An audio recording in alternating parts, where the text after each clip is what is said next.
বানিয়া জামিয়া হুজুর আল্লামা হাফেজ কারি সৈয়দ আহমদ শাহ সিরিকুটি রহমতুল্লাহ আলাই, যার উর্সে পাক আজকের দিনে, ওনার ফাতেহা খানি। কারণ ওনার অবদান, ওনার এহসান এদেশের সুন্নি মুসলমানদের উপর অপরিসীম। সুবহানাল্লাহ। ইনি মূলত এসেছিলেন বার্মা থেকে। বাঙালিদের সাথে ওনার সম্পর্কটা হয়েছে কোথায়? সুদূর বার্মাতে। ওই সময়ে বর্তমান আরব আমিরাত যেরকম, ওই সময় বার্মা ছিল সেরকম। প্রায় মানুষ ইন্ডিয়া, পাকিস্তান, বাংলাদেশ, এখানকার প্রায় মানুষ পয়সা কামানোর জন্য কোথায় যেত? বার্মা যেত। অনার তুল কেউ নেওয়া যায়, অনার বাপ দাদা কেউ নেওয়া যায় তো এলে হন মানুষ আছে না নেওয়া যায়? হ্যাঁ, এলে হন মানুষ আছে না কি? আর দাদা জানো তো বার্মা আছে। হ্যাঁ, রঙ্গম হইতো দেখতে, রঙ্গম।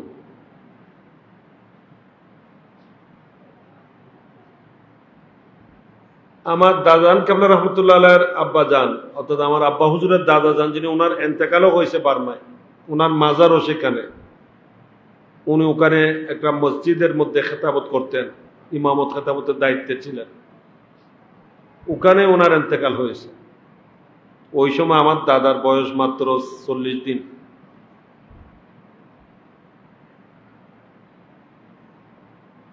আমার দাজান কাবলা রহমতুল্লাহ আলাইহিও কুর্দি জামে মসজিদের ইমাম এবং খতিব ছিলেন। এটা ছিল পাকিস্তানি মসজিদ।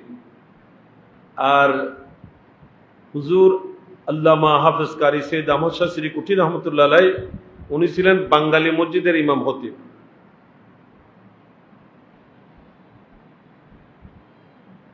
এখান থেকে গাজীউদ্দিন মিল্লাত ইমাম শরীফুল্লাহ আল কাদিরি রহমতুল্লাহ আলাইহি বার্মায় সফরে গিয়েছিলেন। সেখানেই হুজুর আল্লামা সৈয়দ আহমদ শাহ সিরিকুটি রহমতুল্লাহ আলাইহির সাথে সম্পর্ক, পরিচয়, যোগাযোগ হয়, সম্পর্ক হয়।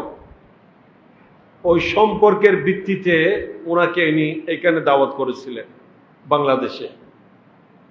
সেই সুবাদে ওনার এই দেশে শুভাগমন,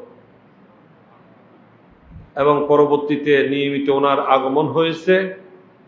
ইনি এই দেশের জামিয়া আহমদিয়া সুন্নিয়া আলিয়ার এই মাদ্রাসা প্রতিষ্ঠা করেছেন। এইটার প্রতিষ্ঠার একটা প্রেক্ষাপটও ছিল। উনি বাংলাদেশ সফরে আসছে, যে তখন কিন্তু বাংলাদেশ হয় না, তখন কি পাকিস্তান, পূর্ব পাকিস্তান। উনি বাঁশখালীতে একটা প্রোগ্রামে গিয়েছিলেন। আর মৌলানা হাফেজ দিদার তারার দেশত বাঁশখালীর মধ্যে ওয়াজ করতে গিয়ে মাহফিলত গিয়ে মাহফিলে গিয়েছেন। যে ওখানে উনি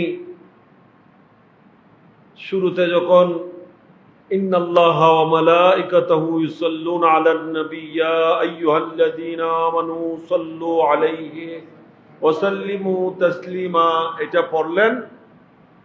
দেখা যায় মানুষ সব চুপ করে আছে, হা করে আছে, কারো মুখ দিয়ে কোনো কিছু নাই, শব্দ নাই, দরুদ শরীফ নাই। বেকন খুললে আসিল দেখুন। হ্যাঁ, নবীর দরুদ শরীফ পড়তে বললে যাদের কি হয়, যন্ত্রণা হয়, এরকম ছিল যে। তাই উনি খুব পেরেশান হয়ে গেলেন। তখন উনি চিন্তা করলেন যে এখানে নবীর প্রেমের বাগান সৃষ্টি করতে হবে।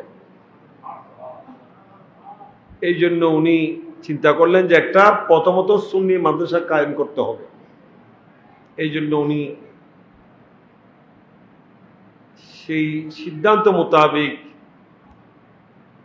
উনি বললেন যে এমন একটা জায়গা চাই, যে জায়গা একেবারে শহর হবে না, শহর থেকে দূরও হবে না, সেরকম একটা জায়গা নির্বাচন করো যেখানে মাদ্রাসা করা যাবে।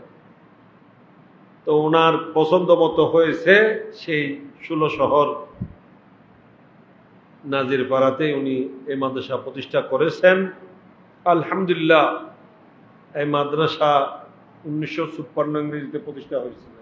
কত 54 ইংরেজিতে প্রতিষ্ঠা হয়েছে। সে থেকে মাদ্রাসা সুন্নিয়তের মাযহাব ও মিল্লাতের খেদমত করে আসতেছে। এই মাদ্রাসা থেকে লক্ষ লক্ষ আলেম,